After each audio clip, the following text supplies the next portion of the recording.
नमस्ते भारत देख रहे हैं आप। वाराणसी की जिस ज्ञानवापी परिसर में सर्वे को लेकर भारी विवाद हुआ और कल कोर्ट ने अपना फैसला दे दिया और सर्वे का सस्पेंस खत्म हो गया। कोर्ट ने फैसला सुनाया कि ज्ञानवापी परिसर में सर्वे होगा और अगर तहखाना नहीं खुला तो ताला तोड़ा जाएगा। यानी अब ज्ञानवापी के तहखाने का तिलिस्म टूटने वाला है और सालों से दफन राज बाहर आने वाले हैं। 5 दिन में सर्वे टीम को रिपोर्ट कोर्ट में सौंपनी होगी। पूरे अदालती फैसले और ज्ञानवापी से जुड़े रहस्यों पर पेश है हमारी स्पेशल रिपोर्ट तहखाने का तिलिस्म।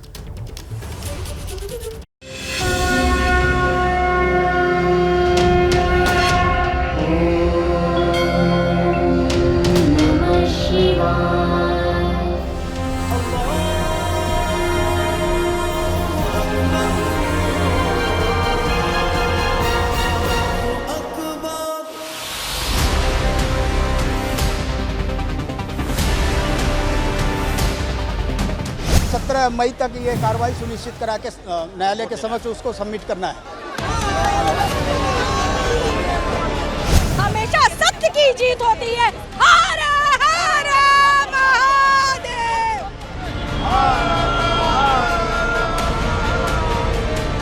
जज ने ये कहा अगर किसी कारणवश चाबी नहीं देते तो ताला तोड़ के कमिश्नर जांच होगा। बड़ा श्रृंगार गौरी माता की जय। जीत पूरे हिंदुस्तान की जीत है। हम लोग यही चाह रहे थे कि जो सच छुपा हुआ है सच सामने आए।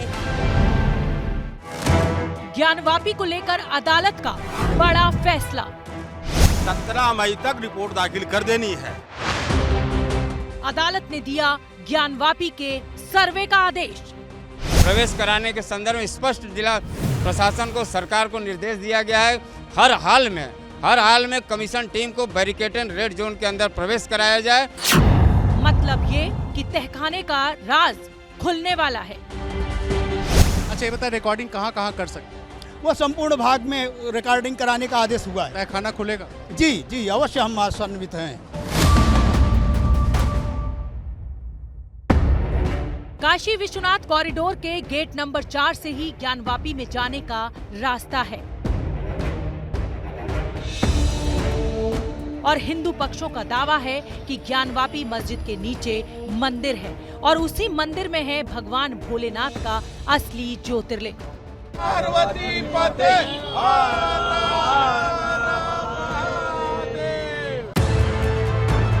वाराणसी की अदालत ने सुनवाई के बाद 17 मई को सर्वे टीम से रिपोर्ट देने को कहा है।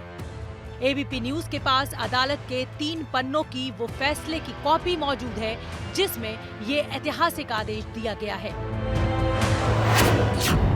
फैसले के आखिरी पन्ने पर जज रवि कुमार दिवाकर ने कहा है कि कमीशन कार्रवाई में किसी के द्वारा कोई अवरोध उत्पन्न किया जाता है तो जिला प्रशासन एफआईआर दर्ज कर सख्त से सख्त विधिक कार्रवाई करेंगे।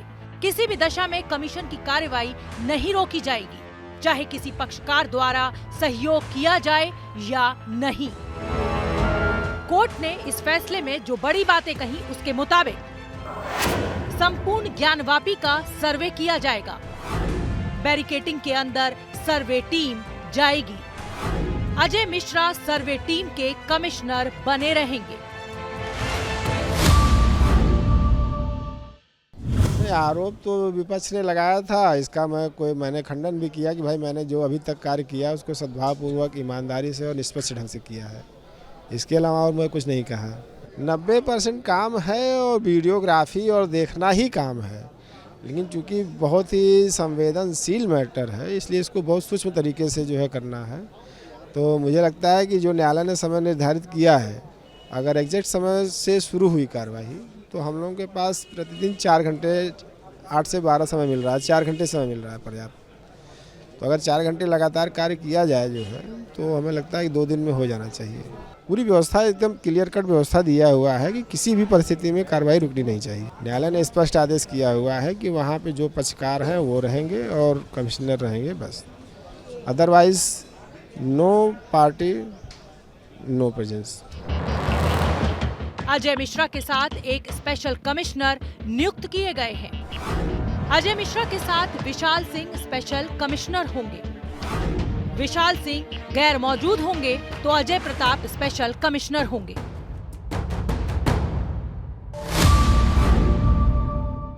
और मुझे सर्वे के लिए लीगल डेप्थ के लिए और जो खामियां ना हो उसमें, चूँकि ये प्रकरण बड़ा है, तो कोई निष्पक्ष तरीके से और बिना किसी भेदभाव के जो भी सर्वे कमीशन में जो भी चीज़ें होती हैं उसको देखना है, अपनी जांच की रिपोर्ट उसमें देनी है। उसमें ऑर्डर शीट आप लोग देख लेंगे, उसमें क्लियर कट दिया हुआ है। ऑर्डर शीट के हिसाब से अब हम लोग कार्य करेंगे। जो माननीय न्यायालय का आदेश है उसका अक्षरशः पालन होगा। इसको हम लोग बखूबी मिल करके 3 हम लोग सर्वे कमीशन नियुक्त हुए हैं, मिल करके इसको हम लोग संपन्न कराएंगे और कोशिश किया जाएगा कि किसी तरह की कोई इसमें बाधा ना आए और प्रशासन से भी पूरा सहयोग लिया जाएगा हम लोग, और दोनों पक्षों का ख्याल रखते हुए किसी से कोई वो नहीं, और हम लोग इसको संपूर्ण कराएंगे। अभी हम लोग मिल करके आपस में तीनों लोग मिल के बैठ के बात कर लेंगे। उसके बाद जैसा होगा, कल से जो है 8 बजे से लेकर के 12 बजे तक का है सर्वे करने के लिए, तो हम लोग कल से शुरू करेंगे। प्रशासन तो सहयोग करेगा ही, हाँ, अगर नहीं सहयोग करेंगे तो उसकी रिपोर्ट हम लोग माननीय न्यायालय को देंगे। जहां तक कोशिश करेंगे जल्द ही कंप्लीट कर लिया जाए उसको। असल में कोर्ट का यह आदेश इस लिहाज से काफी अहम है क्योंकि पिछले हफ्ते कोर्ट की ओर से नियुक्त सर्वे कमिश्नर अजय मिश्रा को हटाने के लिए मुस्लिम पक्ष ने अर्जी दी थी, लेकिन अदालत ने मुस्लिम पक्ष की अर्जी को खारिज करते हुए न सिर्फ उसे बरकरार रखा बल्कि सर्वे की सीमा को भी बढ़ा दिया।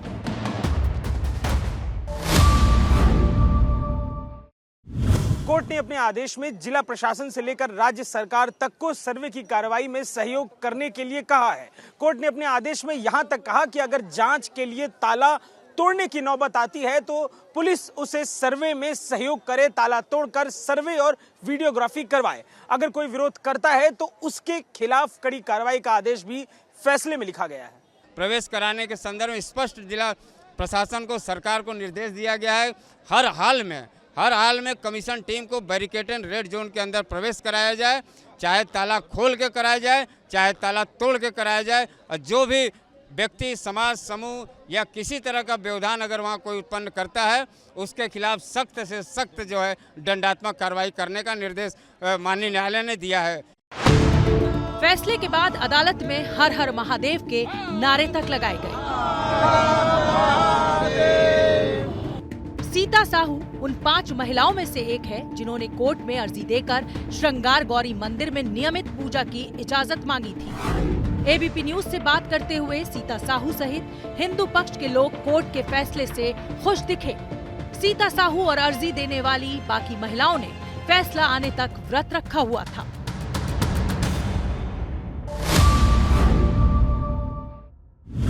कोर्ट में हम लोग को आदेश हो गया है। हम लोग का 17 तारीख को हम लोग को कमीशन का सौंपना है। हम लोग के कमीशन के लिए ऑर्डर हो गया है। कमीशन हम लोग का होगा। कुल कितने एडवोकेट कमिश्नर होंगे? 2 या 3 होंगे। मुझे अभी इसकी जानकारी वकील से नहीं मिल पाई, लेकिन कमीशन हम लोग का होगा। इसका हम लोग का। आप लोग खुश? बहुत खुश है, बहुत खुश है। आज के फैसले से हम लोग बहुत खुश है।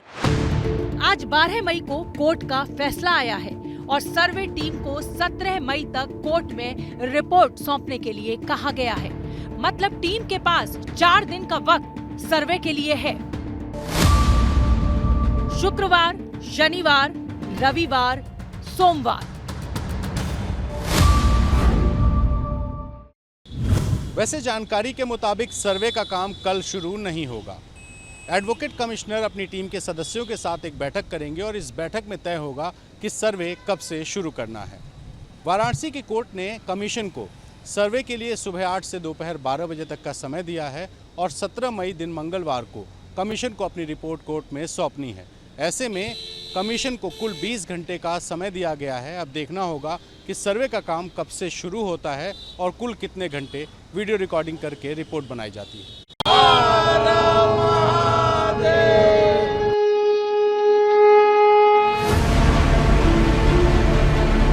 कोर्ट का फैसला आपने समझ लिया। अब जरा उस तहखाने का तिलिस्म भी समझ लीजिए जिसकी तलाश की मांग हिंदू पक्ष कर रहा है। ज्ञानवापी परिसर में और मस्जिद के अंदर मौजूद तहखाने में क्या कुछ है, इसके बारे में और जानकारी आपको आपकी टीवी स्क्रीन पर मौजूद ये 2 चेहरे देंगे। इनमें से एक का नाम विभाष दुबे है जो पेशे से वीडियोग्राफर हैं। जबकि दूसरे का नाम डॉक्टर राम प्रसाद सिंह है, जो वाराणसी से छपने वाली वंदे मातरम पत्रिका के संपादक रहे हैं। ये दोनों वो शख्स हैं जो अलग अलग वक्त पर ज्ञानवापी के अंदर जा चुके हैं। विभाष दुबे वही शख्स हैं जो पिछले शुक्रवार को श्रृंगार गौरी पूजा केस के सर्वे के लिए ज्ञानवापी में बतौर वीडियोग्राफर गए थे। देखिए, मैंने जो अपनी नंगी आंखों से देखा कि वहाँ स्वास्तिक देखने को मिला, लोटस देखने को मिला, और जो शिलापट पे किनारे किनारे लड़ियाँ बनी होती हैं, फूलों की लड़ियाँ होती हैं, जो भी वो तो ज़्यादा जो एक्सपर्ट होंगे उससे रिलेटेड वही लोग बता पाएंगे। मतलब वो ऐसी कलाकृतियाँ दिख रही थी जो समझ में आ रहा था कि हिंदू धर्म से रिलेटेड है। वो सारी चीज़ें वहाँ जो भी शिलापट दिखा उसमें कुछ ना कुछ नक्काशी जरूर दिखी। वीडियोग्राफर विभाष कहते हैं कि मस्जिद के अंदर मंदिरों वाली नक्काशी है, कमल के निशान है, घंटे की चेन है और स्वास्तिक चिन्ह भी है। इससे पहले करीब साल 1990-91 में राम प्रसाद सिंह अपनी पत्रिका की स्टोरी के लिए ज्ञानवापी गए थे।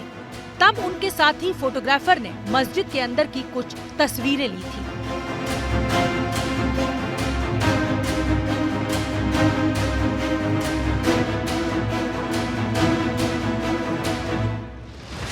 आपकी टीवी स्क्रीन्स पर उसी वक्त की तस्वीरें हैं जो तब वंदे मातरम पत्रिका में प्रकाशित हुई थी।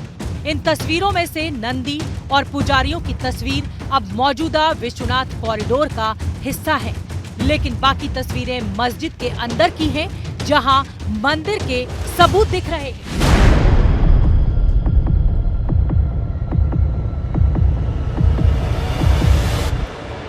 राम प्रसाद सिंह बताते हैं कि जब वो स्टोरी के लिए मस्जिद परिसर में गए थे, तब उन्होंने मंदिर की निशानियों को अपनी आंखों से देखा था।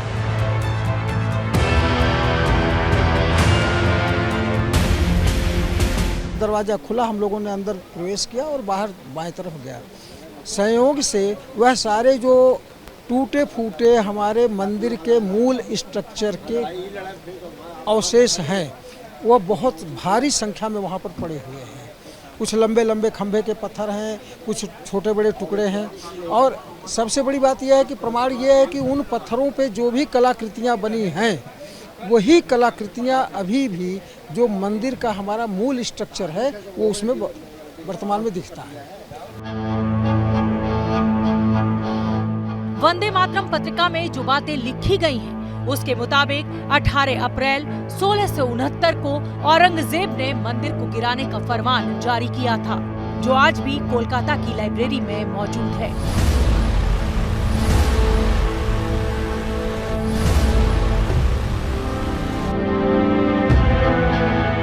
हमेशा सत्य की जीत होती है।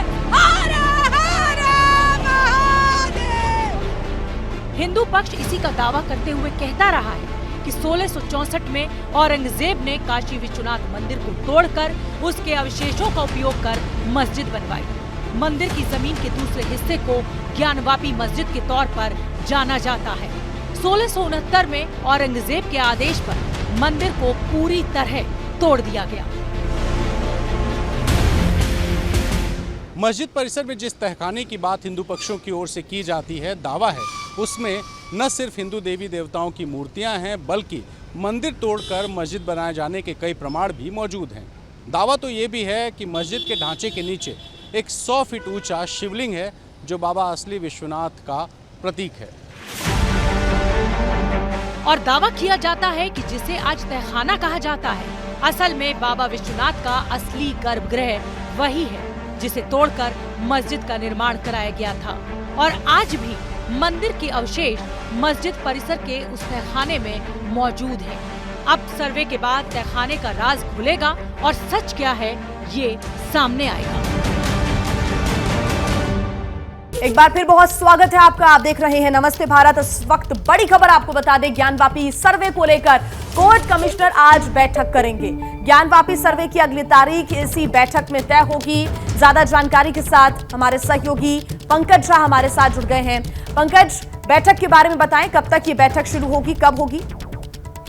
देखिए, कोर्ट के आदेश के मुताबिक तो सर्वे का काम आज से शुरू होना था, क्योंकि 17 तारीख को रिपोर्ट देनी है, लेकिन उससे पहले कुछ कागजी कार्रवाइयां होती हैं जो नहीं हो पाया है। इसी वजह से आज सर्वे का काम नहीं हो रहा। आपको बताऊं, जो कोर्ट ने आदेश दिया है उसमें ये है कि जो कलेक्टर वाराणसी हैं, पुलिस कमिश्नर वाराणसी हैं, उनके साथ कोऑर्डिनेट करके जब आप अंदर जाएंगे वीडियोग्राफी के लिए, एक तो कमिश्नर हो गए और दूसरे जो स्पेशल एडवोकेट कमिश्नर 2 बनाए गए हैं, 3 लोग जाएंगे, उनके साथ वादी जाएंगे, वादी के एडवोकेट जाएंगे, वीडियोग्राफी कराई जाएगी। उसके पहले आज तीनों जो कोर्ट कमिश्नर हैं वो आपस में बैठक करेंगे, उनके कलेक्टर के साथ बैठक होगी, फिर पुलिस कमिश्नर के साथ बैठक होगी। तमाम जो कागजी कार्रवाइयां हैं वो जब खत्म हो जाएगी उसके बाद सर्वे का काम शुरू होगा। बिल्कुल पंकज, तो ये मानकर चला जाएगा कि इस बैठक में पहले रणनीति बनाई जाएगी और उसके बाद से कल से शुरू हो सकता है ज्ञानवापी मस्जिद में सर्वे। बहुत शुक्रिया पंकज आपका तमाम जानकारी के लिए। वहीं AIMIM के प्रमुख असदुद्दीन ओवैसी ने ज्ञानवापी मस्जिद परिसर के सर्वे पर सवाल खड़े किए हैं। ABP न्यूज से ओवैसी ने कहा कि एक और मस्जिद को नहीं गिरने देंगे। ओवैसी से बातचीत की सुमित अवस्थी ने। ओवैसी साहब, जो फैसला आया काशी में, जो कहा गया ज्ञानव्यापी मस्जिद का सर्वे किया जाएगा, मुस्लिम पक्ष की बातों को नहीं माना गया क्योंकि जो सर्वे कमिश्नर हैं उनको भी नहीं बदला गया। आपका पहला रिएक्शन? मेरा पहला रिएक्शन ये है कि जिस तरीके से बाबरी मस्जिद को छीना गया उसी तरीके से उस तारीख को दोहराया जा रहा है। और मैं एक मस्जिद को खो चुका हूं, मैं एक और मस्जिद को खोने के लिए तैयार नहीं हूं। तीसरी बात यह है कि ये जो ऑर्डर है 1991 में ही हाई कोर्ट ने ज्ञानवापी मस्जिद पर इस तरह के लोग जब गए थे तो स्टे दे दिया था। नंबर 1, उस स्टे का पासो लिहाज नहीं रखते आप एक पार्टी जाकर कहती है कि मुझे ये सर्वे चाहिए और इस शख्स को कमिश्नर बनाया जाए, मैं कहता हूं कि मुझे नहीं चाहिए, आप मुझ पर थोप देते हैं।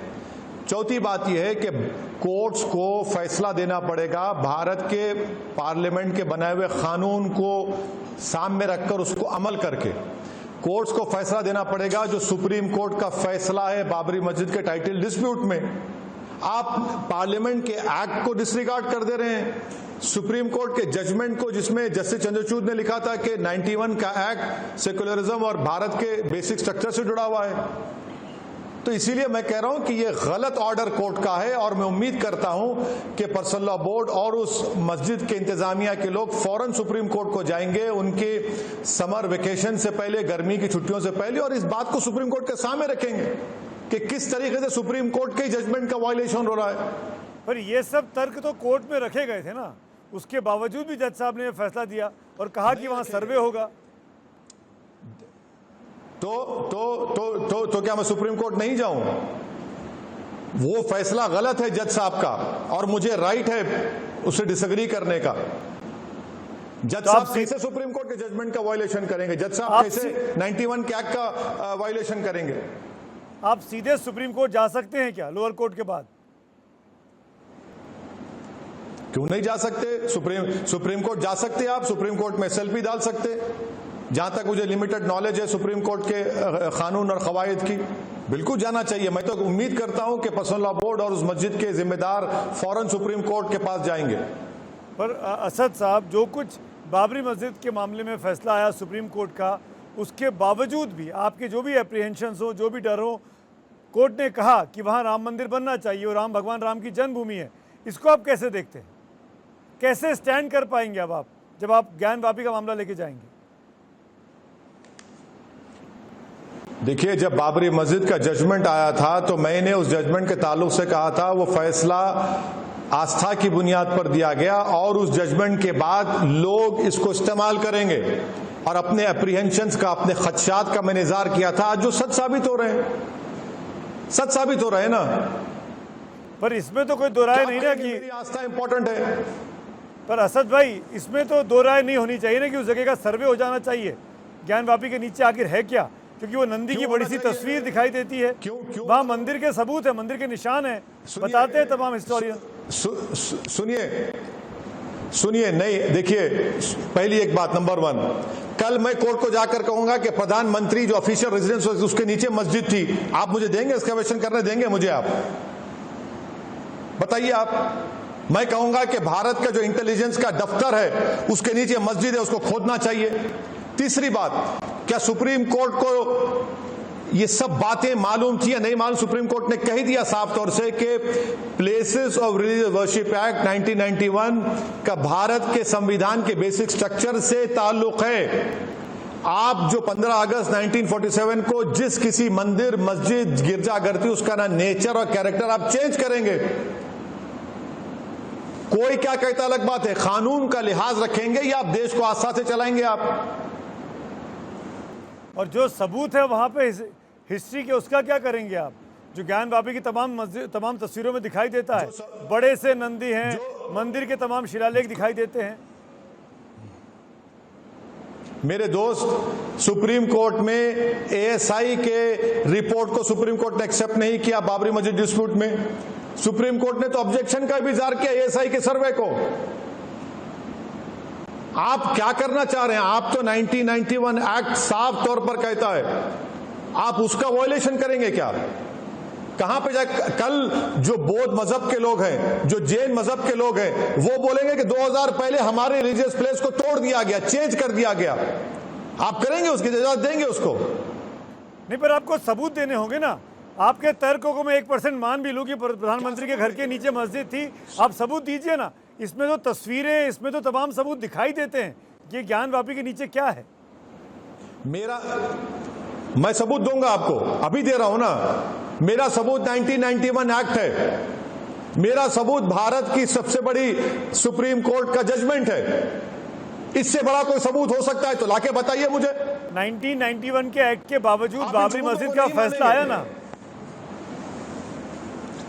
1990, अरे आप सुनिए, आप सुमित साहब, 1991 का एक्ट जब पार्लियामेंट में पास हो रहा था तो गलती से बाबरी मस्जिद को उसको नहीं लाया गया था उसमें। उसने कहा कि बाबरी मस्जिद को छोड़कर जितने इबादत गाहें रहें, जो 15 अगस्त को उसमें जो पोजीशन था उसके ना नेचर को ना कैरेक्टर को डिस्टर्ब किया जाएगा। ये एक मंसूबाबंद तरीके से संघ परिवार और बीजेपी एक तमाशा कर रही है ताकि देश को दोबारा 1990 के दहे में लेकर जाया जाए, जब तमाम दंगे हो रहे थे, खून रेजी हो रही थी। आप वही माहौल चाहते हैं क्या? जो मिलेनियम जनरेशन है, 18-20 साल के बच्चों को आप उनकी मेमोरीज को खराब करना चाहते हैं क्या? अपनी आइडियोलॉजी को, हिंदुत्व की आइडियोलॉजी को आप संविधान को रोन देंगे उसको? क्या हिंदुत्व की आइडियोलॉजी के नाम पर आप भारत के सुप्रीम कोर्ट के जजमेंट को तो नहीं मानेंगे? ओवैसी साहब, मैं आपका पैशन, आपका इमोशन, आपका गुस्सा समझ सकता हूं, पर उस हिंदू कम्युनिटी का क्या, जो वहाँ पूजा करना चाहती है, जो मानती है कि वहाँ भगवान शिव का एक बड़ा सा शिवलिंग है, उसकी हमको पूजा करनी है, क्या उनके इमोशंस नहीं है? क्या उनकी श्रद्धा नहीं है? अरे सर सुनिए, सुमित अवस्थी के emotions as a Hindu, Asaduddin Owaisi के इमोशन एज ए मुस्लिम कोई माने नहीं रखता। संविधान माने रखता है, रूल ऑफ लॉ माने रखता है, 1991 एक्ट माने रखता है, सुप्रीम कोर्ट का जजमेंट माने रखता है। कल आप कुतुब मीनार को बोल देंगे, कल आप जाकर मुंबई की जो हाजी अली की दरगाह बोलेंगे, उसके बारे में बोल देंगे। हद तो ये हो गई कि जो एएसआई का प्रोटेक्टेड मॉन्यूमेंट कश्मीर में है, लेफ्टिनेंट गवर्नर बगैर एएसआई का परमिशन लिए उसका वायलेशन करते हैं। क़ुव्वतुल इस्लाम मस्जिद में आपने क्या कर दिया? देश चलेगा तो आस्था पे चलेगा सुमित अवस्थी की, क्या ये असद ओवैसी की आस्था पे चलेगा या फिर संविधान से चलेगा? पर असद भाई, अब तो मथुरा का मामला भी सामने आ गया है। 4 महीने में हियरिंग पूरी करने को कहा गया। कुतुब मीनार में भी कहा जा रहा है कि पूजा करने दी जाए। आगरा का नाम भी आ गया कि वहाँ पर महालय है। ये आप सब जगह पर हिंदू मंदिर होने की निशान दावेदारियाँ की जा रही हैं। इसीलिए तो हम कह रहे हैं कि जब हमने कानून बनाया, कानून को फॉलो करिए। इलाहाबाद हाई कोर्ट के 2 जजेस ने बेहतरीन बात कही उस शख्स के बारे में जिसका नाम रजनीश सिंह था, जो अयोध्या के बीजेपी का मीडिया इंचार्ज है, जिसने कहा कि ताजमहल के नीचे जाना चाहिए। तो जजेस ने कहा कि आप मेरे चैम्बर में आ जाइए। अब कल बोलेगा नहीं, ताजमहल के ऊपर की हवा में कुछ है, तो फिर मैं भी कहूंगा कि प्रधानमंत्री के घर के नीचे मस्जिद है, खोदी जाए, उसको भी फिर खोदेंगे आप। दिल्ली के इंटेलिजेंस ऑफिस के नीचे मस्जिद है, खोदेंगे आप। यकीन मानिए, अगर खोदेंगे ना तो खाने जहां खां का रेमनेंट्स निकल जाएंगे उसमें। कहां देश को लेकर जाएंगे? कल बौद्ध मजहब और जैन मजहब के लोग बोलेंगे 2000 साल पहले हमारी इबादत गाह को तोड़कर बनाया गया था किसी और मुकाम पर। आप संविधान से चलाएंगे देश को या किसी की आस्था पर चलाएंगे आप? देश तो संविधान पे ही चलना चाहिए असद भाई, पर ये एकदम से जो तमाम ट्रेंड दिखाई दे रहा है, आगरा, दिल्ली, काशी, मथुरा, इसको आप कैसे देखते हैं? इसको मैं इस तरह से देखता हूं कि बीजेपी ये तय कर चुकी है कि जितने कल्चरल निशानियां मुसलमानों के उसको हमेशा के लिए मिटा दिया जाए। बीजेपी ये तय कर चुकी है कि हिंदुत्व की आइडियोलॉजी को इस देश पर मुसल्लत कर दिया जाए। मैं इसको इस तरीके से देखता हूं कि बीजेपी ये तय कर चुकी है कि हम ना पार्लियामेंट के कानून को मानेंगे, ना सुप्रीम कोर्ट के जजमेंट को मानेंगे, हम अपनी हिंदुत्व की आइडियोलॉजी को सब पे मुसल्लत कर देंगे। मैं इसको इस तरीके से देखता हूं कि बीजेपी ये तय कर चुकी है कि मुसलमान सिर्फ घर में मुसलमान रहेगा, बाहर नहीं रहेगा, जो मैं इसको मानने को तैयार नहीं हूं। मैं घर में भी मुसलमान रहूंगा, बाहर भी मुसलमान रहूंगा, क्योंकि संविधान अंबेडकर का बना मुझे इस बात की इजाजत देता है। ये बीजेपी कोशिश कर रही है। पर असद साहब, आपको लगता नहीं है कि जो पिटिशनर है इन मामले पे, उनके पास भी तर्क हैं? आप तो खुद बैरिस्टर हैं, विष्णु शंकर जैन, हरिशंकर जैन, जो इन जगह जगह के मामलों को लेकर अदालतों में जा रहे हैं, वो इंदौर भी चले गए भोजशाला का मामला लेकर। हाँ, तो यही तो हम कह रहे हैं ना, ये इन सब के माई बाप जो हैं वो आरएसएस है। इन सब की जो गॉडफादर है, इन सब को जो छत्र छाया मिलती है, प्रोटेक्शन मिलता है, वो संघ परिवार से इनको मिलता है। आप सही कह रहे हैं कि ये इंदौर भी गए, आप बिल्कुल सही फरमा रहे हैं, मैं एग्री करता हूं आपसे, आप सही कह रहे हैं। पर इनके असली चेहरा तो सामने आ गया, आपकी जबान से निकल गए। पर असद भाई, पर ये बीजेपी के कार्यकर्ता थोड़ी है, तो लॉयर्स हैं, बाकायदा प्रैक्टिसिंग लॉयर्स हैं। सर सुनिए, बीजेपी अलग चीज है, आरएसएस जो है आउटसोर्स करती है अपने काम को। डिवीजन ऑफ लेबर आरएसएस में है। मैं इसीलिए कह रहा हूं कि हमने बाबरी मस्जिद को खोया, हम दूध के जले छाछ को फूक फूक के नहीं, बल्कि हम तो पूरे जले हुए हैं। इसीलिए हम आपसे कह रहे हैं कि दोबारा उस आंधी में, उस खूनरेजी में, उस अंधेरे के दौर में इस देश को मत लेकर जाइए खुदा के लिए। असद भाई, ऐसा लगता है कि आप लोगों को सर्वे से डर लग रहा है।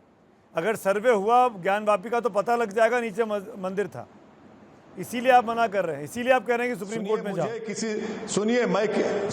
सुनिए, मैं किसी से नहीं डरता हूं सिवाय अल्लाह के। मुझे किस बात का खौफ है बता रहा हूं, किस बात का अंदेशा है कि आप प्री 1992 के दौर में जाएंगे, पोस्ट 92 के दौर में जाएंगे। मुझे किस बात की तकलीफ है बता रहा हूं कि मेरा देश का कानून है, आप उसकी धज्जियां उड़ा रहे हैं। सुप्रीम कोर्ट का जजमेंट है, उसको फॉलो नहीं करेंगे। ना कांग्रेस ने विरोध किया, ना समाजवादी पार्टी ने विरोध किया। पहली आवाज फैसले के बाद जो मैं सुन रहा हूं वो ओवैसी साहब की आ रही है, और ये दिखाता है कि कहीं ना कहीं मंदिर के निशान हैं, इसीलिए आप इसका विरोध कर रहे हैं। सुनिए, मैं ये कह रहा हूं कि संविधान की पूरी निशानियां देश में है। जो बीजेपी, कांग्रेस और समाजवादी पार्टी जब मुसलमानों का मसला आता है तो अंधे और बहरे हो जाते हैं। सुप्रीम कोर्ट के जजमेंट की निशानियां पूरे देश में है, मगर ये लोग उसको सुनने तैयार नहीं है। और रहा सवाल समाजवादी पार्टी का, तो सर वो तो तय कर चुके हैं ना कि वो बताना चाह रहे हैं कि देश में मोदी से बड़ा वो हिंदुत्व की आइडियोलॉजी पर चलेंगे। उन्हीं के पार्टी के एमएलए के पेट्रोल पंप को तोड़ा गया तो समाजवादी पार्टी के मुखिया मुंह नहीं खोल सके। क्या बोलेंगे इस पर? उनको तो सिर्फ मुसलमानों को डरा कर वोट हासिल करना है। आज उत्तर प्रदेश का मुसलमान पूछ रहा है इन लोगों से, मुंह खोलो, जवाब दो, तो बोलेंगे नहीं नहीं नहीं, इस पर नहीं बोलेंगे, हम महंगाई पर बोलेंगे। अरे देश के सेक्युलर कैरेक्टर को, नेचर को बदला जा रहा है, तो आप तो सिर्फ वोट लेने की तैयारी करते हैं। आपको इस बात का भी खौफ है कि देश वापस से 92 के दौर में जा सकता है, जो कुछ 92 के पहले हुआ? मैं और आप यकीनन नहीं चाहते कि देश प्री बाबरी मस्जिद डेमोलिशन और पोस्ट बाबरी में डेमोलिशन के माहौल में जाए। हम नहीं चाहते, वो नहीं जाना चाहिए। और उसके लिए जरूरी है कि वो पार्टी सुप्रीम कोर्ट को जाए, पर्सनल लॉ बोर्ड जाए, वो मस्जिद कमेटी जाए, इस सर्वे कमिश्नर को रुकाए। पर आप तो खुद पर्सनल लॉ बोर्ड के मेंबर हैं, आप जाएंगे? आपने कहा है, साथियों को बताया, आपने सलाह दी? मैं पर्सनल लॉ बोर्ड का स्पोक्स पर्सन नहीं हूं। मैं पर्सनल लॉ बोर्ड का मेंबर जरूर, मगर पर्सनल लॉ बोर्ड क्या तय करेगा मैं नहीं कह सकता, वो पर्सनल लॉ बोर्ड को तय करना है। और अब बात मौसम की कर लेते हैं। मौसम विभाग के मुताबिक आज दिल्ली में पारा 44 डिग्री तक जा सकता है, जो सामान्य से 5 डिग्री सेल्सियस ज्यादा है। दिखाते हैं आपको हमारे संवाददाता अहमद बिलाल की रिपोर्ट।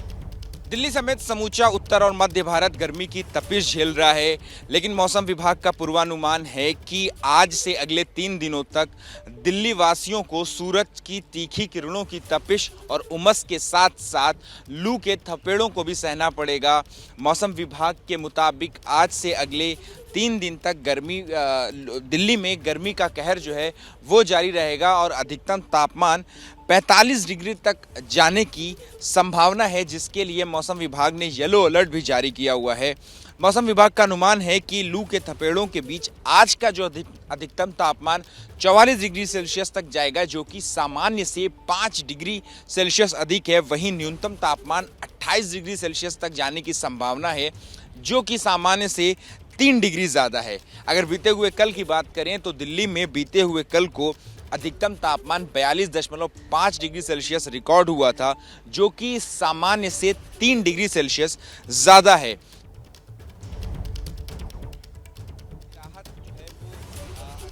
वेदर मौसम विभाग का पूर्वानुमान है कि 16 मई के बाद दिल्ली में जो अधिकतम तापमान है वो 40 डिग्री तक जाएगा। आसमान में आंशिक रूप से बादल छाए रहेंगे, लेकिन जो अगले 3 दिन है 13 मई, 14 मई और 15 मई, इन 3 दिनों को दिल्ली की ज़्यादातर जगहों पर जो लू के थपेड़े हैं वो सहने पड़ेंगे, जिसके लिए मौसम विभाग ने येलो अलर्ट भी जारी किया हुआ है। कैमरा पर्सन अजय तिवारी के साथ अहमद बिलाल, एबीपी न्यूज़ दिल्ली। नमस्ते भारत देख रहे हैं। बात श्रीलंका की कर लेते हैं। श्रीलंका में जारी संकट के बीच नए प्रधानमंत्री रनिल विक्रमसिंघे को शपथ दिलाई गई, लेकिन उनके खिलाफ भी प्रदर्शनकारी सड़कों पर उतर आए हैं। उनका कहना है कि रनिल विक्रमसिंघे राजपक्षे परिवार के करीबी है। कोलंबो से एबीपी न्यूज संवाददाता अंकित गुप्ता की ये रिपोर्ट देखिए। जहां खबर वहां एबीपी न्यूज, और इस वक्त एबीपी न्यूज मौजूद है कोलंबो में, श्रीलंका की राजधानी, जहां पर नए प्रधानमंत्री रनिल विक्रमसिंघे ने शपथ ले ली है, लेकिन प्रदर्शनकारी अभी भी सड़कों पर हैं। जो राष्ट्रपति है गोटाबये राजपक्षा, उनका भी विरोध कर रहे हैं, लेकिन उसके साथ ही में अब जो नए प्रधानमंत्री रनिल विक्रमसिंघे ने शपथ ली है उनका भी विरोध यहां पर किया जा रहा है। यहां पर कुछ प्रदर्शनकारी हमारे साथ में मौजूद हैं, इनसे बात करते हैं। सो new Prime Minister Ranil Wickremesinghe took oath. Are you opposing them also, him also? Yes, we are opposing the new Prime Minister as well. The reason is that he has been known to protect Rajapaksa family during the last regime as well. So we know that this time also he will be protecting the Rajapaksa family and he will allow them to come back into the politics as well. So we are protesting against the new Prime Minister as well. ये वो लोग हैं जो विरोध कर रहे हैं रनिल विक्रमसिंघे, जिन्होंने नए प्रधानमंत्री के तौर पर शपथ ली। इससे पहले महिंदा राजपक्षा का विरोध हो रहा था, उन्होंने अपने पद से जो है इस्तीफा दिया, और उसके बाद में अभी भी ये प्रदर्शन जारी है। प्रदर्शनकारी आप जो देख सकते हैं कि किस तरीके से जो प्रोटेस्ट साइट ये बन गई है, वॉल फेस का इलाका यहाँ पर मौजूद है और अपनी बात जो है लोगों तक पहुँचा रहे हैं। तो गोटा राजपक्षा जिनका विरोध हो रहा है, राजपक्षा परिवार का विरोध हो रहा है, महिंदा राजपक्षा जो उनके भाई थे उन्होंने अपने पद से इस्तीफा दे दिया, लेकिन अभी भी जो है जो राष्ट्रपति हैं वो गोटा राजपक्षे हैं, जो कि जिन्होंने ही एक तरीके से रनिल विक्रमसिंघे को शपथ दिलवाई है। तो अब यहाँ जो प्रदर्शनकारी, उनका ये कहना है कि ये तो वही बात हुई कि परिवार से एक शख्स किया है, दूसरे ऐसे शख्स को ले आए जो उसी परिवार को बचा रहा है, और इस वजह से अब जो नए प्रधानमंत्री है रनिल विक्रमसिंघे, उनका भी विरोध शुरू हो गया श्रीलंका की सड़कों के ऊपर। सहयोगी कैमरा पर्सन मनोज अधिकारी के साथ अंकित गुप्ता, एबीपी न्यूज, कोलंबो। इस बीच बड़ी खबर आपको बता दें, महाराष्ट्र के जालना से यह बड़ी खबर है। जालना में 2 गुटों में पथराव की खबर सामने आई है। पथराव में 5 पुलिसकर्मी भी घायल हो गए हैं और गुस्साई भीड़ को हटाने के लिए पुलिस को हवाई फायरिंग भी करनी पड़ी। कुछ तस्वीरें सामने आई हैं। मामले में पुलिस ने 20 से 25 आरोपियों को गिरफ्तार कर लिया है। बड़ी खबर इस वक्त आपको बता रहे हैं, जालना से यह बड़ी खबर है। महाराष्ट्र के जालना में 2 गुटों में पथराव की खबर सामने आई। पथराव में 5 पुलिसकर्मी भी घायल हो गए और जो पुलिस की वैन ही आपको नजर आ रही है उस पर भी पत्थरबाजी हुई और डैमेज यहां पर इस पुलिस के वाहन को किया गया। मामले में अभी बताया जा रहा है कि पुलिस ने 20 से 25 लोगों को गिरफ्तार किया है। इनके ऊपर आरोप है कि इन्होंने पुलिस के ऊपर हमला किया। 2 पक्ष आपस में भिड़ गए।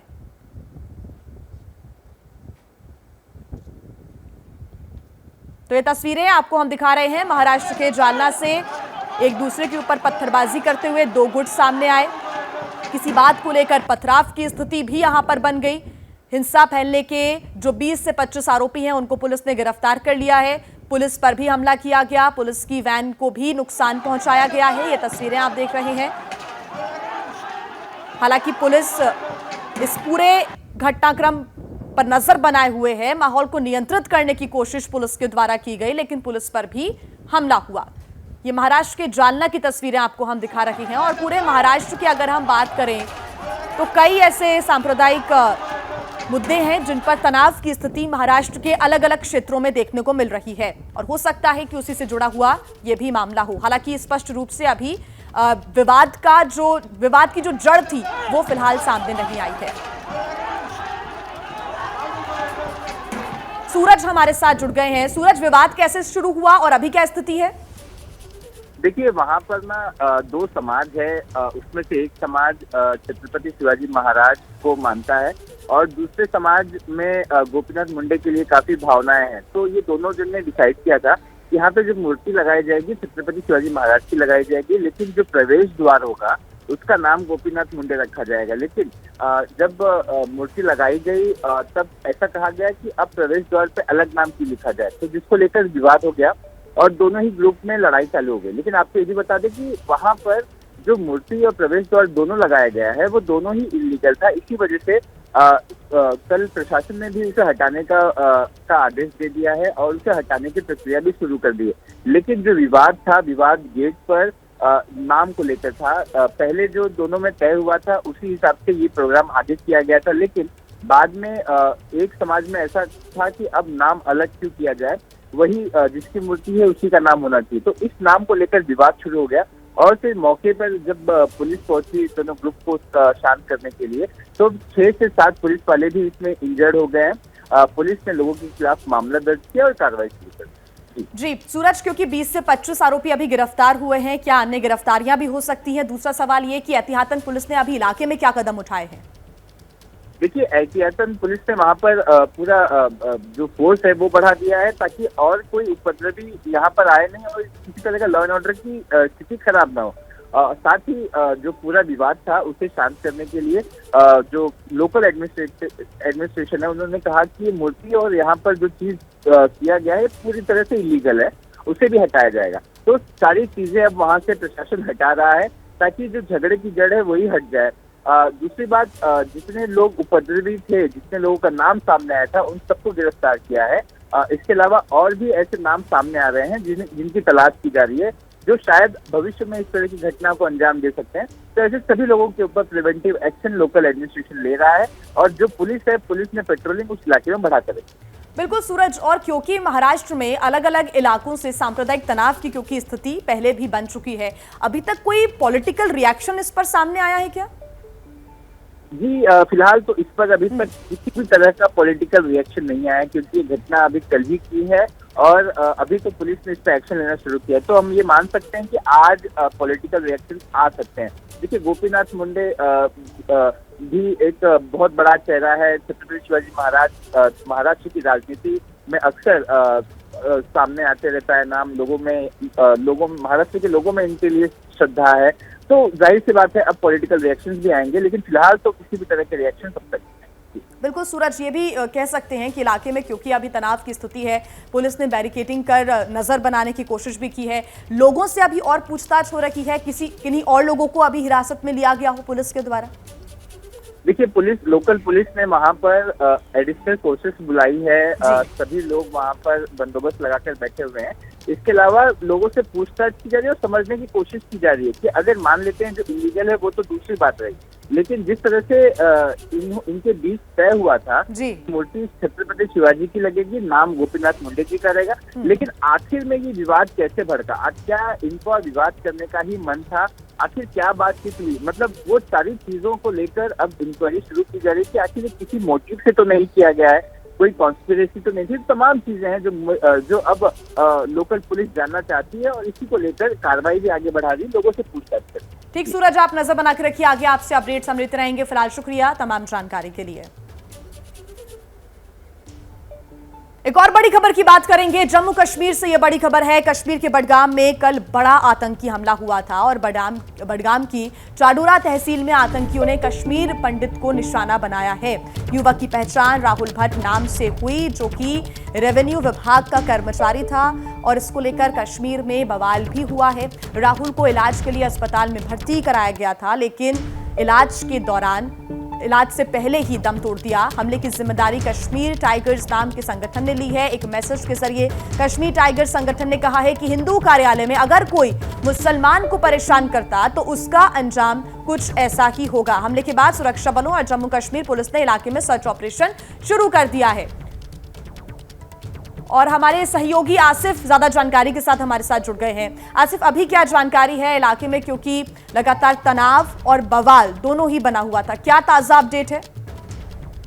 देखिए, जो कश्मीरी पंडित हैं, खासतौर पर ऐसे पंडित जो पुनर्वास योजना के तहत कश्मीर घाटी में वापस बसाए गए थे और विभिन्न जगहों पर पुनर्वास लोगों की कॉलोनी में रह रहे हैं, उनमें काफी ज्यादा डर है।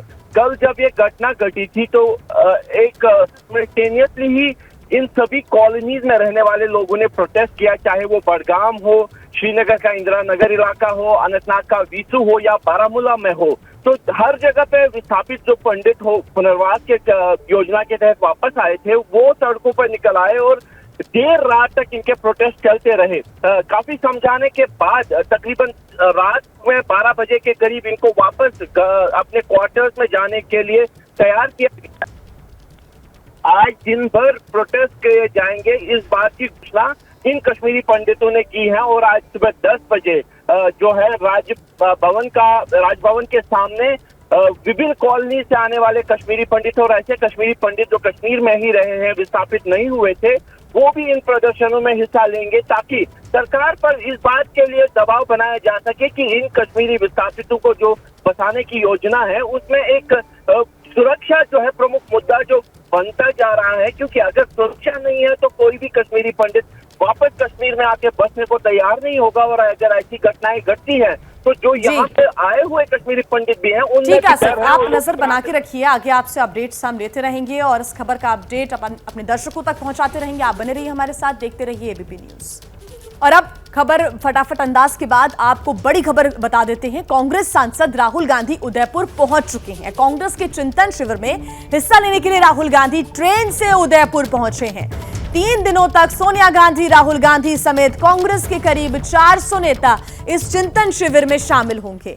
रणनीति बनाई जाएगी, चर्चा की जाएगी। कांग्रेस सांसद राहुल गांधी उदयपुर पहुंच चुके हैं, ये बड़ा अपडेट आपको हम दे रहे हैं। कांग्रेस के चिंतन शिविर में हिस्सा लेने के लिए राहुल गांधी ट्रेन से उदयपुर पहुंचे हैं। ये उस दौरान की तस्वीरें भी आपको हम बता रहे हैं। जिस समय उदयपुर पहुंचे राहुल गांधी, ट्रेन से सफर करते हुए उदयपुर पहुंच चुके हैं राहुल गांधी। 3 दिनों के मंथन में क्या निकलता है इस पर नजर रहेगी। कहा जा रहा है कि संगठन में बड़े बदलाव के फैसले किए जाएंगे। एक व्यक्ति, एक पद, एक परिवार, एक टिकट, तमाम आप तस्वीरों में देख सकते हैं। बस निकल चुकी है। सचिन पायलट, जितेंद्र सिंह, जयराम रमेश, तमाम सीनियर कांग्रेस लीडर बस में राहुल गांधी के साथ मौजूद हैं। मल्लिकार्जुन खड़गे उदयपुर पहुंच चुका है। कांग्रेस नेताओं का दल खुद राहुल गांधी के नेतृत्व में दिल्ली से ट्रेन में चढ़कर चेतक एक्सप्रेस में सवार होकर दिल्ली से उदयपुर का सफर कांग्रेस नेताओं ने तय किया है। स्टेशन से चिंतन शिविर के लिए कांग्रेस नेताओं का काफिला बढ़ चुका है। दोपहर बाद चिंतन शिविर की शुरुआत होगी। सोनिया गांधी के भाषण से 3 दिनों तक मंथन होगा। क्या इस मंथन में निकलेगा इस पर नजर रहेगी। रविवार को यानी 15 तारीख को सुबह कांग्रेस वर्किंग कमेटी में जो भी बदलाव पर फैसला लिया जाएगा उस पर मुहर लगाई जाएगी। आखिरी दिन राहुल गांधी का भाषण होगा और सबको यही इंतजार है कि आखिर इस चिंतन शिविर में कांग्रेस कौन से बड़े फैसले करने वाली है। कैमरा पर्सन मोहित कासले के साथ जैनेंद्र, एबीपी न्यूज, उदयपुर। तो एक के बाद एक राज्यों के चुनावों में हार से पस्त कांग्रेस राजस्थान के उदयपुर में चिंतन शिविर का आयोजन कर रही है। कांग्रेस का ये चिंतन शिविर आज से 3 दिनों तक चलेगा। तो जैसे कि हम आपको बता रहे हैं कि राहुल गांधी उदयपुर पहुंच गए हैं अपने 400 और लोगों के साथ। तो एक के बाद एक राज्य के चुनावों में हार से पस्त कांग्रेस राजस्थान के उदयपुर में चिंतन शिविर का आयोजन कर रही है।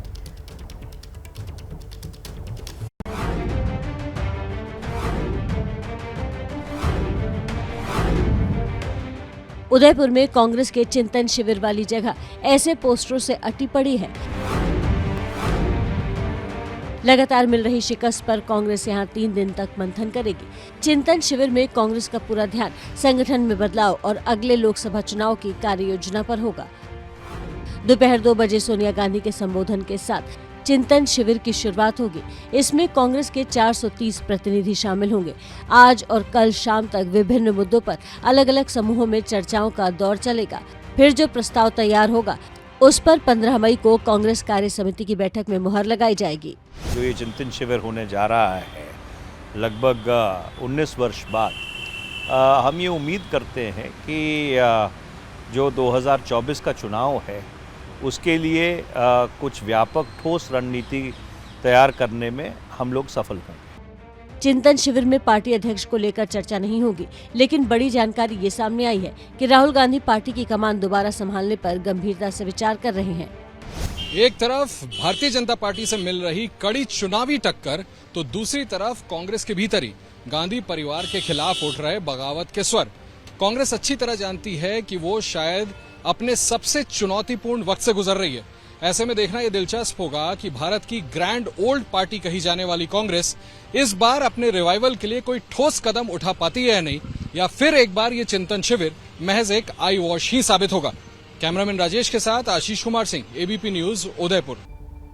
और अब रुक कर रहे हैं बड़ी खबर का, जो जम्मू कश्मीर से आपको बता दें, जहां बड़गाम में कल शाम आतंकवादियों ने राहुल भट्ट नाम के कश्मीरी पंडित की हत्या कर दी थी। और अभी थोड़ी देर पहले ही राहुल भट्ट का पार्थिव शरीर जम्मू पहुंचा है। राहुल भट्ट का पार्थिव शरीर बड़गाम से जम्मू लाया गया है। बता दें कि जो राहुल भट्ट का परिवार है वो जम्मू में रहता है। अब इस हत्या के खिलाफ पूरे जम्मू कश्मीर में कश्मीरी पंडितों ने प्रदर्शन करना शुरू कर दिया है। तो राहुल भट्ट का पार्थिव शरीर जम्मू पहुंच चुका है। उनकी पार्थिव देह को बड़गाम से जम्मू लाया गया है।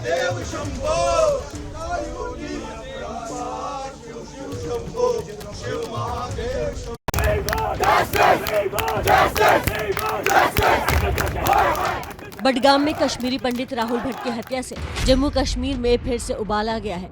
इस हत्याकांड के खिलाफ जगह जगह प्रदर्शन हो रहे हैं। ये श्रीनगर की इंदिरा नगर कॉलोनी की तस्वीर है। विरोध प्रदर्शन बडगाम में भी हुआ, जहां राहुल भट्ट तहसील दफ्तर में काम करते थे। बडगाम शेखपुरा से लेकर श्रीनगर की इंदिरा नगर कॉलोनी तक इस हत्याकांड के खिलाफ कश्मीरी पंडितों का गुस्सा फूट पड़ा है। कश्मीरी पंडित जगह जगह प्रदर्शन पर उतर आए। कश्मीरी पंडित राहुल भट्ट सरकारी कर्मचारी थे। चश्मदीदों के मुताबिक 2 आतंकी तहसील में दाखिल हुए और उन्होंने एक ट्रक राहुल भट्ट को गोली मार दी। राहुल को फौरन अस्पताल ले जाया गया, लेकिन उनकी मौत हो गई। राहुल का परिवार जम्मू में रहता है और बेटे की हत्या की खबर सुनकर घर में कोहराम मच गया। पाने के लिए परिवार तैयार नहीं है, ये बहुत ही गमगीन है। और राहुल भट्ट सितंबर 2020 से बडगाम की तहसील में तैनात थे और प्रवासियों के लिए शुरू विशेष रोजगार पैकेज का काम देखते थे। राहुल भट्ट के पार्थिव शरीर को कल रात ही बडगाम से जम्मू ले जाया गया। उनकी हत्या की जिम्मेदारी कश्मीर टाइगर्स नाम के संगठन ने ली है। और आसिफ कुरैशी हमारे सहयोगी लाइव जुड़ रहे हैं हमारे साथ। आसिफ, जिस तरह से राहुल भट्ट का कत्ल किया गया उसके बाद कश्मीरी पंडितों में काफी गुस्सा है, काफी दुख भी है। उनकी पार्थिव देह को जम्मू लाया गया है, कब तक होना है अंतिम संस्कार? देखिए, जम्मू शव पहुंच चुका है और दोपहर होने से पहले इसका अंतिम संस्कार करना है, इस बात की जानकारी हमको दी गई है। लेकिन जिस तरीके से इस घटना को अंजाम दिया गया, इस हत्या को अंजाम दिया गया, उससे काफ़ी ज़्यादा गुस्सा और डर दोनों ही कश्मीरी पंडितों में यहाँ पे फैल गया है। क्योंकि ये हत्या जिस जगह पे अंजाम दी गई वहाँ पे केवल बडगाम चाडोरा का तहसील ऑफिस ही नहीं है, उसी परिसर में एसडीएम का ऑफिस भी है और सीजेएम का कोर्ट भी है। यानी ये कोर्ट परिसर भी था। इसीलिए इतनी सुरक्षा के बीच में इस हत्या को अंजाम देने के लिए 2 हमलावर जो है ऑफिस के अंदर गए, ताबड़तोड़ फायरिंग की और वहां से भाग निकलने में कामयाब हो गए। उससे कहीं ना कहीं जो है काफ़ी ज़्यादा डर है। क्योंकि मैं बता दूं कि तकरीबन 6000 ऐसे कश्मीरी पंडित हैं जो पुनर्वास योजना के तहत वापस कश्मीर घाटी लौटे हैं और विभिन्न विभागों में यहाँ पे काम कर रहे हैं। ज़्यादातर कश्मीरी पंडित जो है वो स्कूल या शिक्षा विभाग में काम कर रहे हैं और जो स्कूल हैं वो दूर दराज के इलाकों में फैले हुए हैं और यहाँ पे इनकी तैनाती है।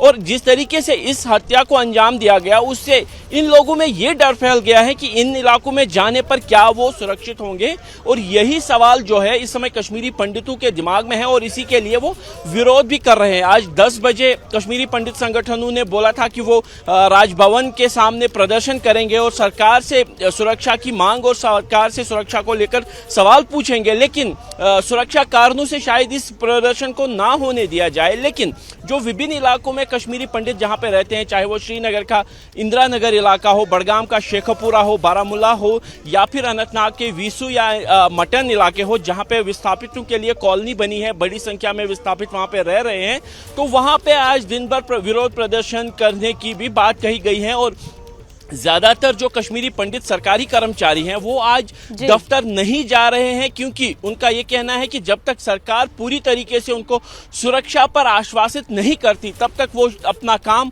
नहीं कर सकते हैं। जी बिल्कुल आसिफ, डर भी है और काफी गुस्सा भी है, वो देख भी पा रहे हैं इन तस्वीरों के जरिए। आसिफ जरा ये बताएं कि जिस ऑर्गेनाइजेशन ने राहुल भट्ट की हत्या की जिम्मेदारी ली है वो कब इससे पहले एक्टिव रहा है, उसके बारे में बताएं। देखिए, जिस संगठन ने इसकी जिम्मेदारी ली है ना तो खुफिया एजेंसियों के पास ही और ना ही जम्मू कश्मीर पुलिस के पास इसके बारे में ज्यादा जानकारी है।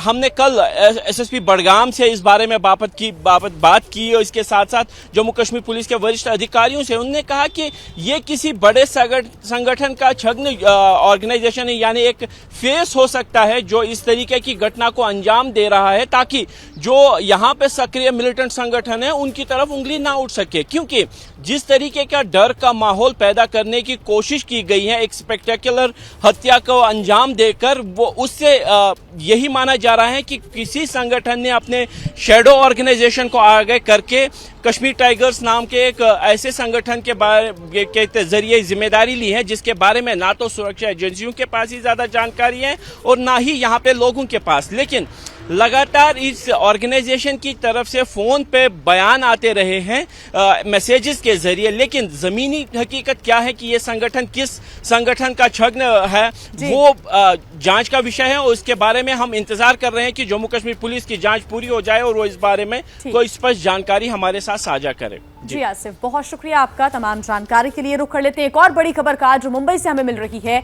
एनआईए ने दाऊद इब्राहिम की डी कंपनी का अवैध कामकाज देखने वाले 2 लोगों को गिरफ्तार किया है। दोनों को आज स्पेशल एनआईए कोर्ट में किया जाएगा पेश। और ज्यादा जानकारी के साथ हमारे सहयोगी सूरज ओझा हमारे साथ जुड़ गए हैं।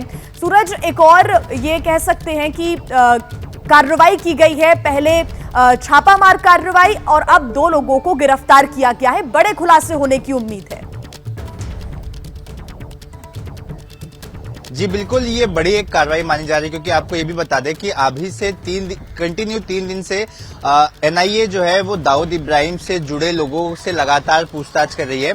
मुंबई में 24 लोकेशंस, तो मुंबई से सटे मीरा रोड में ऐसे 5 लोकेशंस थे जहां पर एनआईए ने एक साथ छापेमारी की थी और कई सारे दस्तावेज भी इकट्ठा किए थे। इसके बाद एक के बाद एक जो अंडरवर्ल्ड से जुड़े लोग हैं, उनके रिश्तेदार या फिर उनकी गैंग में काम कर चुके लोगों से लगातार पूछताछ की जा रही थी। जिन 2 लोगों को बीती रात गिरफ्तार किया है उसमें से एक जन की उम्र 51 साल है तो दूसरे की उम्र 59 साल है।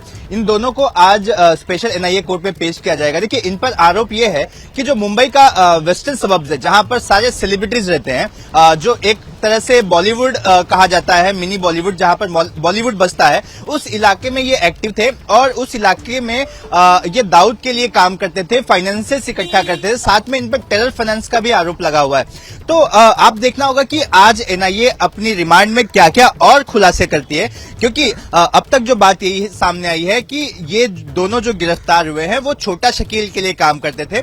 छोटा शकील फिलहाल तो पाकिस्तान में छुपा बैठा है, जहां से वो अपनी डी कंपनी के जितने भी कारनामे हैं उनको ऑपरेट कर रहा है। छोटा शकील के खिलाफ रेड कॉर्नर नोटिस भी इशू की गई है, उसे ढूंढने की कोशिश की जा रही है, लोकेट करने की कोशिश की जा रही है, लेकिन जो एजेंसियों का मानना है वो पाकिस्तान में बैठकर डी कंपनी का काम देख रहा है और पूरी मुंबई में एक्सटॉर्शन का बिजनेस कर रहा है।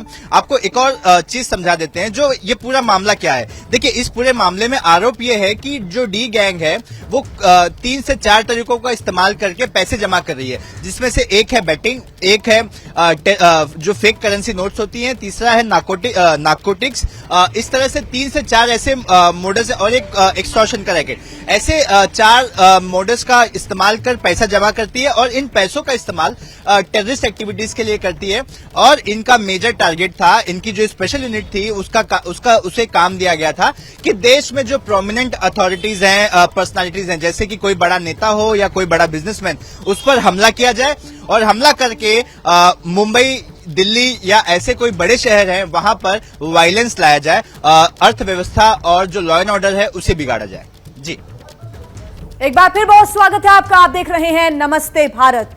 एक बड़ी खबर का रुख कर लेते हैं। ज्ञानवापी सर्वे की तारीख को लेकर आज कोर्ट कमिश्नरों की बैठक होगी और इस दौरान कागजी कार्रवाई भी की जाएगी। बैठक में पुलिस कमिश्नर और डीएम भी होंगे शामिल। आपको यह भी बता दें कि कोर्ट के आदेश के मुताबिक 17 मई तक सर्वे की रिपोर्ट सौंपनी होगी।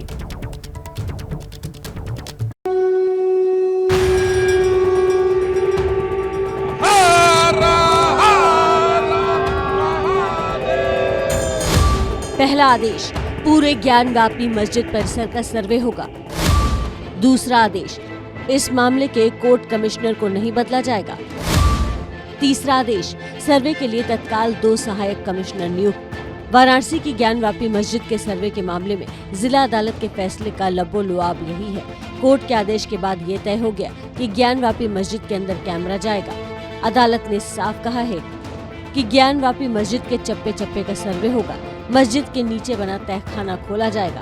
तहखाने की चाबी न मिलने पर ताला तोड़ा जाएगा। तहखाने की भी वीडियोग्राफी होगी। सर्वे सुबह 8 बजे से दोपहर 12 बजे तक होगा। सर्वे टीम को 17 मई तक रिपोर्ट देनी होगी। कार्रवाई 17 मई के बीच संपादित करानी है, जिसमें प्रदेश का शासन, जिला प्रशासन, पुलिस कमिश्नरेट इत्यादि का सहयोग ज्ञानवापी मस्जिद से लगा प्रत्येक भाग में यह कार्रवाई संपादित होगी। मुस्लिम पक्ष ने सर्वे टीम के एडवोकेट कमिश्नर अजय मिश्रा के कामकाज पर ऐतराज जताया था, लेकिन कोर्ट ने कहा है कि अजय मिश्रा पहले की तरह सर्वे कमिश्नर बने रहेंगे।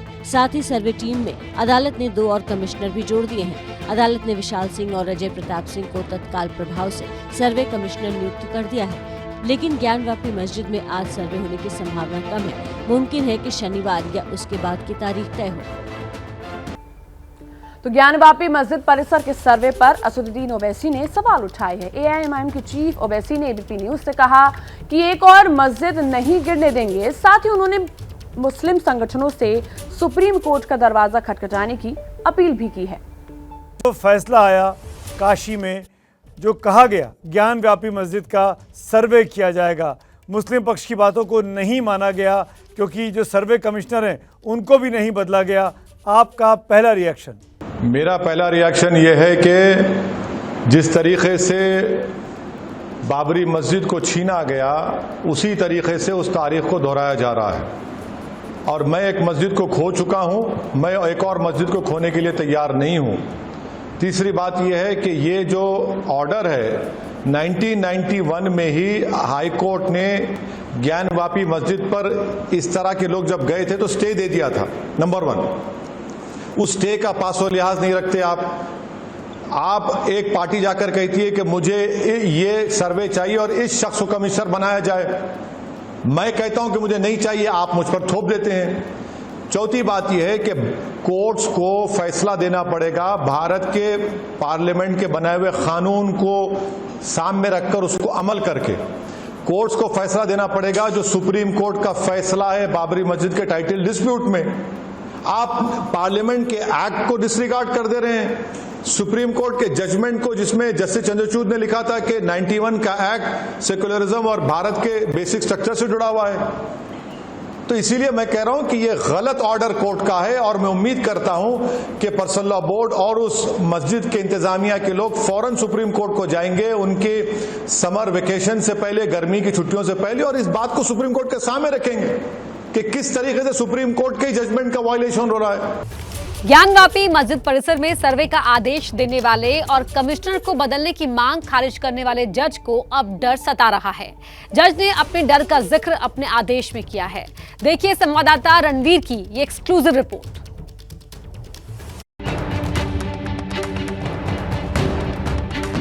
न ज्ञानवापी मस्जिद परिसर का सर्वे रुकेगा और न ही कमिश्नर नियुक्त किए गए वकील बदले जाएंगे। ऐसा आदेश देने वाले वाराणसी की जिला अदालत के सिविल जज सीनियर डिवीजन रवि कुमार दिवाकर को अब अपनी और अपने परिवार की सुरक्षा की फिक्र सताने लगी है। जज साहब ने इसकी चिंता अपने आदेश में बाकायदा की है। सिविल जज रवि कुमार दिवाकर ने अपने आदेश में लिखा, इस साधारण से सिविल वाद को बहुत ही असाधारण बनाकर एक डर का माहौल पैदा कर दिया गया। डर इतना कि मेरे परिवार को बराबर मेरी और मुझे अपने परिवार की सुरक्षा चिंता बनी रहती है। घर से बाहर होने पर बार बार पत्नी द्वारा सुरक्षा के प्रति चिंता व्यक्त की जाती है। ज्ञानवापी मस्जिद परिसर की वीडियोग्राफी को लेकर फैसला सुनाने वाले जज ने अपने परिजनों की ओर से जताई जा रही चिंता का विस्तार से जिक्र किया है। कल लखनऊ में माताजी ने भी बातचीत के दौरान मेरी सुरक्षा को लेकर चिंता व्यक्त की और मीडिया द्वारा प्राप्त खबरों से उन्हें ये जानकारी हुई कि शायद मैं कमिश्नर के रूप में मौके पर जा रहा हूँ और मेरी माताजी द्वारा मुझे मना किया गया कि मैं मौके पर कमीशन पर न जाऊँ क्योंकि इससे मेरी सुरक्षा को खतरा हो सकता है। आपको याद होगा कि पिछले हफ्ते ज्ञानवापी मस्जिद परिसर के सर्वे का मुस्लिम पक्ष ने विरोध किया था। उसके बाद माहौल तनावपूर्ण बन गया, लेकिन वाराणसी की कोर्ट ने सर्वे जारी रखने का फरमान दिया है। और वहीं मथुरा में श्री कृष्ण जन्मभूमि से सटी ईदगाह मस्जिद से जुड़ी याचिकाओं को 4 महीने में निपटाने का आदेश जारी हुआ है। इलाहाबाद हाई कोर्ट ने निचली अदालत को यह आदेश दिया है। मथुरा के मुद्दे पर भी इलाहाबाद हाई कोर्ट ने अहम आदेश दिया है। श्री कृष्ण जन्मभूमि और शाही ईदगाह मस्जिद विवाद से जुड़े मामलों को जल्द निपटाने की याचिका पर सुनवाई करते हुए इलाहाबाद हाईकोर्ट ने मथुरा की अदालत को आदेश दिया कि 4 महीने में सारी अर्जियों का निपटारा किया जाए। हाईकोर्ट ने कहा है कि किसी भी पक्ष ने मामले को लटकाने की कोशिश की तो अदालत एक पक्षीय फैसला भी दे सकती है। श्री कृष्ण जन्म स्थान और ईदगाह जमीन केस में मथुरा की अदालत में अब तक कुल 9 मामले दर्ज हुए हैं। माननीय न्यायालय ने यह आदेश स्पष्ट आदेश सुनाया है कि डिस्ट्रिक्ट कोर्ट मथुरा अगले 4 महीने के अंदर इस मामले का निस्तारण करे। ना तो हमारे पास कोई सूचना, ना हमारे पास कोई नोटिस माननीय उच्च न्यायालय से। जो भी माननीय उच्च न्यायालय का फैसला है, जो आदेश है, उसका अवलोकन करेंगे। हमारे पास आएगा, जो भी आदेश होगा उसका पालन करेंगे। हिंदू संगठन ज्ञानवापी की तर्ज पर श्री कृष्ण जन्मभूमि और ईदगाह जमीन विवाद का भी सर्वे चाहते हैं। इस मुद्दे पर मजिस्ट्रेट अदालत में कई केस लंबित हैं। एक ही मुद्दे पर 9 याचिकाओं की सुनवाई में वक्त लगेगा। इसीलिए इलाहाबाद हाई कोर्ट में मांग की गई थी कि जिला अदालत में लंबित सभी याचिकाओं पर एक साथ सुनवाई हो। एक अहम बात यह भी है कि इलाहाबाद हाई कोर्ट ने मूल विवाद की सुनवाई में किसी भी तरह का दखल देने से इनकार किया है। तो ताजमहल विवाद पर इलाहाबाद हाईकोर्ट की लखनऊ बेंच ने कल कड़ा रुख अपनाते हुए याचिकाकर्ता को फटकार लगाई थी। कोर्ट ने कहा था कि पीआईएल व्यवस्था का दुरुपयोग ना करे। याचिकाकर्ता और साथ ही जस्टिस डी.के. उपाध्याय ने याचिकाकर्ता से कहा कि ताजमहल कब बना, किसने बनवाया, पहले जाकर पढ़ो फिर कोर्ट में आना। इस खबर पर मशहूर कार्टूनिस्ट इरफान की कलम से क्या व्यंग निकला वो भी आपको दिखाते हैं।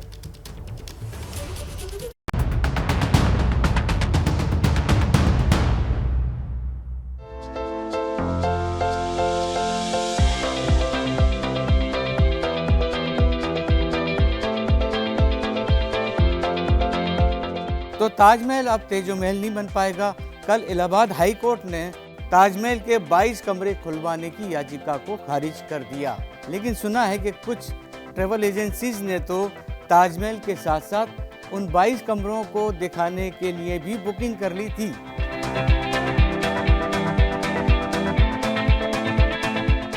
और अब बात दिल्ली की, जहां आज भी चलेगा एमसीडी का बुलडोजर। एमसीडी ने रोहिणी इलाके में बुलडोजर चलाने के लिए 400 पुलिसकर्मियों की मांग की है। दिल्ली में अवैध अतिक्रमण पर बुलडोजर पूरे जोर शोर से चल रहा है। इसमें अड़ंगा डालने के आरोप में पुलिस ने आम आदमी पार्टी के विधायक अमानतुल्लाह खान समेत 5 लोगों को गिरफ्तार करके जेल भेज दिया है।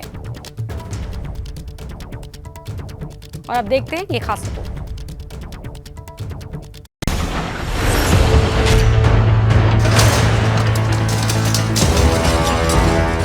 गुरुवार को दिल्ली में अतिक्रमण हटाने का विरोध करने पर गिरफ्तार आम आदमी पार्टी के विधायक अमानतुल्लाह खान को न्यायिक हिरासत में भेज दिया है।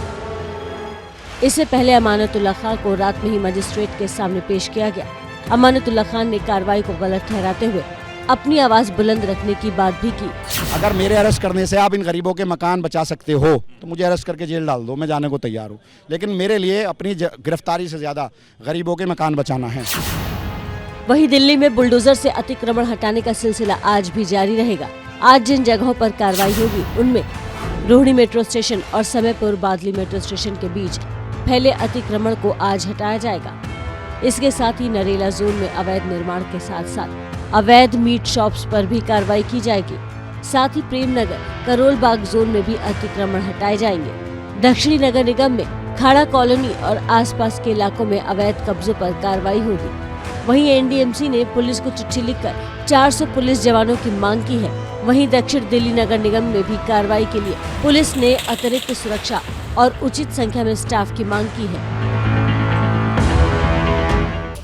और आइए अब बात कर लेते हैं छत्तीसगढ़ की राजधानी रायपुर की, जहां गुरुवार रात एयरपोर्ट पर बड़ा हादसा हुआ जिसमें एक हेलीकॉप्टर क्रैश हो गया।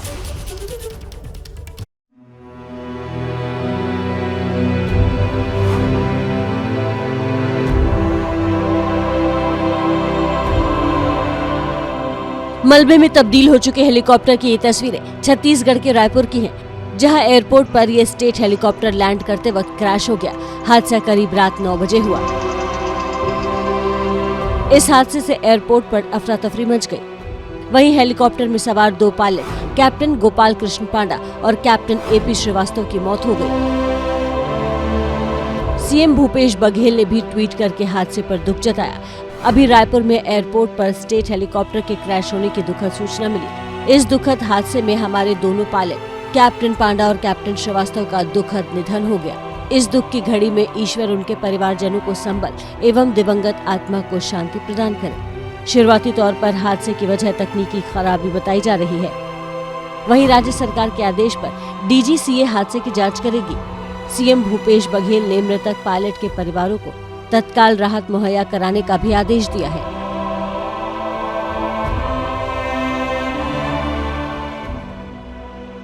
तो बात उत्तराखंड की कर लेते हैं, जहां पे 4 धाम यात्रा में करीब हफ्ते भर के भीतर अब तक 26 तीर्थयात्रियों की मौत हो चुकी है। अकेले केदारनाथ यात्रा रूट पर ही 10 लोगों की मौत हो चुकी है।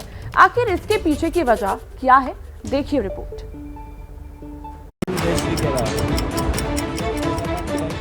केदारनाथ धाम में दर्शन के लिए श्रद्धालुओं की इतनी लंबी लाइन लगी है कि आप देखते ही रह जाएंगे। ये पूरी लाइन 3 किलोमीटर लंबी है। केदारनाथ धाम ही नहीं, वहां तक पहुंचने वाले इस पैदल रास्ते को देखिए। ऐसा लग रहा है मानो इंसान का ट्रैफिक जाम लग गया है।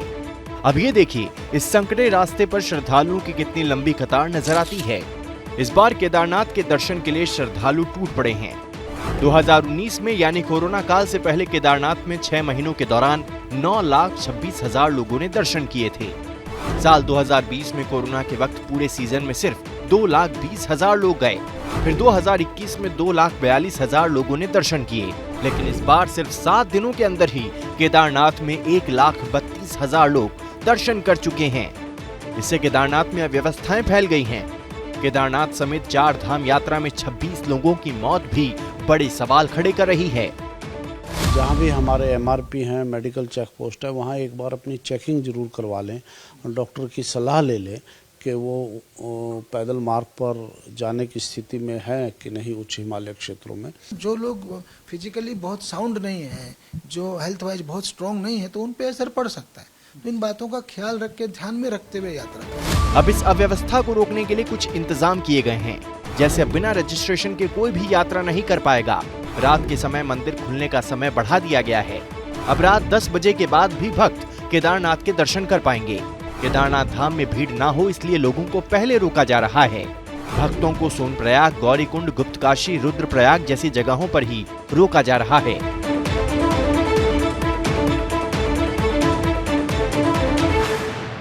और सीधे बड़ी खबर का रुख कर रहे हैं। कश्मीर के पुलवामा में संदिग्ध आतंकियों ने एक पुलिसकर्मी को गोली मारकर जख्मी कर दिया है। घायल पुलिस वाले का नाम रियाज अहमद बताया जा रहा है। और आसिफ कुरैशी हमारे साथ जुड़ गए हैं ज्यादा जानकारी के साथ। आसिफ, किस वक्त इस वारदात को अंजाम दिया गया और घायल पुलिसकर्मी की हालत कैसी है? देखिए, इस पुलिसकर्मी को उसके घर के पास ही गडूरा इलाके में गोली मारी गई है। एंड चश्मदीदों का कहना है कि रियाज अपने घर से बाहर आके अपनी ड्यूटी पे जाने वाला था जब इसको नजदीक से आकर कई राउंड गोलियां फायर की गई, जो कि इसके जिस्म के ऊपरी हिस्से यानी सर और छाती में लगी है। रियाज अहमद ठोकर पुलिस में एसपीओ के तौर पे काम कर रहा था और उसकी ड्यूटी पुलवामा में थी और वो ड्यूटी पर ही जा रहा था जब ये हमला अंजाम दिया गया। इस समय भी उसका उपचार डिस्ट्रिक्ट हॉस्पिटल पुलवामा में चल रहा है, जहां पे उसकी हालत नाजुक बताई जा रही है। वरिष्ठ पुलिस अधिकारी भी घटनास्थल और अस्पताल दोनों जगह पे पहुंच गए हैं और गडूरा इलाके की घेराबंदी करके वहां तलाशी ली जा रही है ताकि उन हमलावरों को ढूंढा जा सके। जबकि रियाज का उपचार कर रहे डॉक्टरों का कहना है कि उसकी हालत काफी नाजुक बनी हुई है क्योंकि उसके जिस्म के ऊपर के हिस्से में गोलियां लगी है। जी।